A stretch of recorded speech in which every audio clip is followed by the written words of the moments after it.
ഹേ everyone, ട്രാവൽസ്കേപ്പ് Malayali എന്ന് പറഞ്ഞാൽ ഈ ഒരു ചാനലിലേക്ക് നിങ്ങൾക്ക് എല്ലാവർക്കും സ്വാഗതം.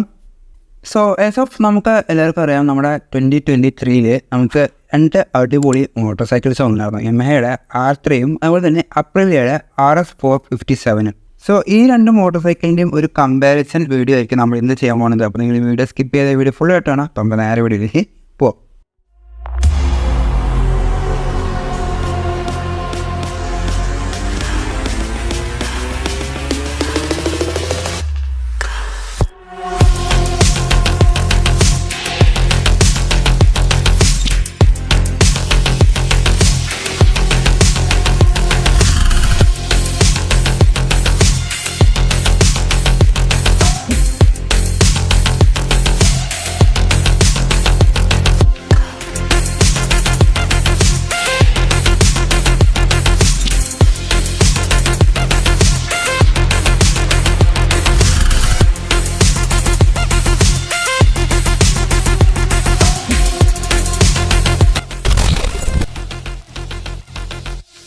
സോ നമുക്ക് യമഹയുടെ R3 തന്നെ നമുക്ക് ഈ ഒരു വീഡിയോ സ്റ്റാർട്ട് ചെയ്യാം. കാരണം വെച്ചാൽ എൻ്റെ ഒരു ലിസ്റ്റിൽ യമഹയുടെ R3 ആണ് ആദ്യം കിടക്കുന്നത്. യമഹയുടെ R3യുടെ എഞ്ചിൻ നോക്കുകയാണെന്നുണ്ടെങ്കിൽ നമുക്ക് ഇലക്ട്രിക് കൊണ്ട് DU2 സിലിണ്ടർ 321cc എഞ്ചിനാണ് വന്നിട്ടുള്ളത്. വേറെ നമ്മുടെ അപ്രിലിയ RS457 എഞ്ചിൻ നോക്കുകയാണെന്നുണ്ടെങ്കിൽ wicket 457cc liquid could parallel twin DOHC എഞ്ചിനാണ് നമുക്ക് അപ്രിലിയ RS457 വന്നിട്ടുള്ളത്. ഇനി നമുക്ക് ഈ രണ്ട് മോട്ടോർ സൈക്കിളിൻ്റെയും പവർ ഔട്ട്പുട്ടിനെ കുറിച്ച് പറയുകയാണെന്നുണ്ടെങ്കിൽ നമ്മുടെ R3യുടെ മാക്സിമം പവർ ഔട്ട്പുട്ട് എന്ന് പറയുന്നത് 42 PS at 10,750 RPM ആണ്. നമ്മുടെ അപ്രിലിയ RS457 പവർ ഔട്ട്പുട്ട് നോക്കുന്നതിന് നമുക്കൊരു 48.6 PS at 9,400 RPM ആണ് നമുക്ക് കിട്ടുന്നത്. ഇനി നമുക്ക് നമ്മുടെ യമഹയുടെ R3യുടെ ടോർക്ക് നോക്കുകയാണെങ്കിൽ നമുക്ക് 29.5 Nm at 9,000 RPM ആണ് നമുക്ക് യമഹ R3യുടെ ടോർക്ക് വരുന്നത്. RS457 ടോർക്ക് നോക്കുകയാണെങ്കിൽ നമുക്ക് 48 Nm at 6,700 RPM ആണ് വന്നിട്ടുള്ളത്. ഒക്കെ സസ്പെൻഷൻ നോക്കാൻ തന്നെ ഫ്രണ്ട് നമുക്ക് വന്നിട്ടുള്ളത് രണ്ട് മോട്ടോർ സൈക്കിളിന് USD സസ്പെൻഷനാണ് വന്നിട്ടുള്ളത്. റിയറിൽ വന്നിട്ട് മോണോഷോക്ക് സസ്പെൻഷനാണ് രണ്ട് മോട്ടോർ സൈക്കിളിനും വന്നിട്ടുള്ളത്. ഇനി മൈലേജിൻ്റെ കാര്യം നോക്കുകയാണെന്നുണ്ടെങ്കിൽ ഓവറോൾ യമഹ R3യുടെ മൈലേജ് എന്ന് പറഞ്ഞാൽ നമുക്ക് 25 kmph ആണ് നമുക്ക് യമഹ R3യുടെ മൈലേജ് വന്നിട്ടുള്ളത്.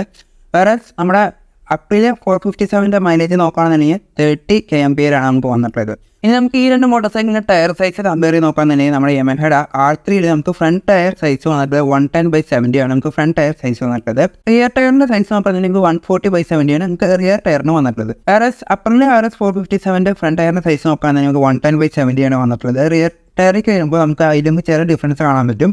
റിയർ ടയറിൻ്റെ സൈസ് എന്ന് പറയുമ്പോൾ നമുക്ക് 150/60 ആണ് നമ്മുടെ അപ്രിലിയ RS457 നമുക്ക് ടയർ സൈസ് വന്നിട്ടുള്ളത്. ഇനി നമ്മൾ ഈ രണ്ട് മോട്ടോർ സൈക്കിളിന് ഗിയർ ബോക്സ് നോക്കുകയാണെന്നുണ്ടെങ്കിൽ നമുക്ക് ഈ രണ്ട് മോട്ടോർ സൈക്കിളിന് നമുക്കൊരു 6 സ്പീഡ് മാനുവൽ ഗിയർ ബോക്സ് ആണ് വന്നിട്ടുള്ളത്. പക്ഷേ അതിൽ നമുക്ക് കുറച്ച് വ്യത്യാസം കാണാൻ പറ്റുന്നത് എന്താണെന്ന് വെച്ചിട്ടുണ്ടെങ്കിൽ നമ്മുടെ അപ്രിലിയ RS457 നമുക്ക് സ്ലിപ്പർ ക്ലച്ച് ക്യൂബ് ഷിഫ്റ്റർ നാലൊക്കെ വരുന്നുണ്ട്. പക്ഷേ നമ്മുടെ യമഹയുടെ R3 നോക്കുകയാണെന്നുണ്ടെങ്കിൽ there is no slipper clutch, there is no quick shifter.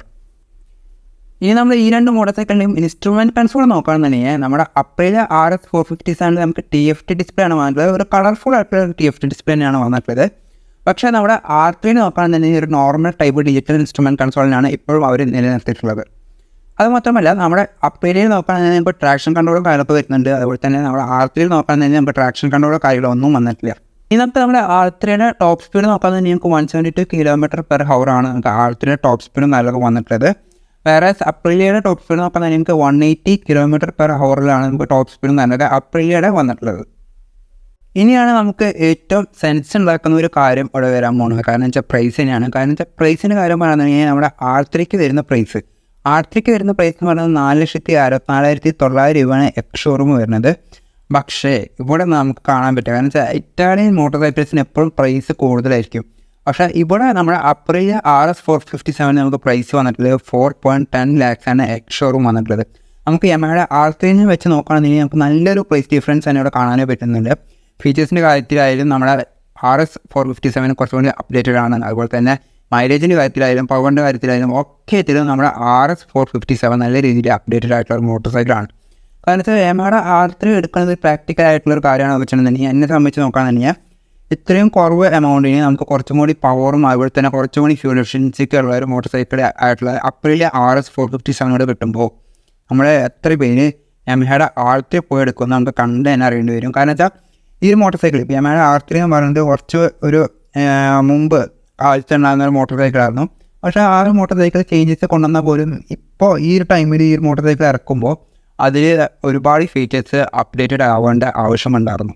പക്ഷേ യമഹയുടെ ആർത്തിയിൽ ആ ഒരു ഫീച്ചേഴ്സ് ഈവൻ സ്ലിപ്പർ ടച്ച് പോലും വരാതെയാണ് നമുക്ക് മോട്ടോർ സൈക്കിൾ വന്നിട്ടുള്ളത്. പിന്നെ പ്രൈസിൻ്റെ കാര്യം തന്നെയാണ് ഇതിൽ ഹ്യൂജ് ഡിഫറൻസ് ആയിട്ട് കാണിക്കുന്നത്. ഇനി ഈ രണ്ട് മോട്ടോർ സൈക്കിൾ ഞാൻ ഏത് മോട്ടോർ സൈക്കിൾ ചൂസ് ചെയ്യുന്നു ചോദിച്ചാൽ തന്നെ definitely I will go for Aprilia RS 457.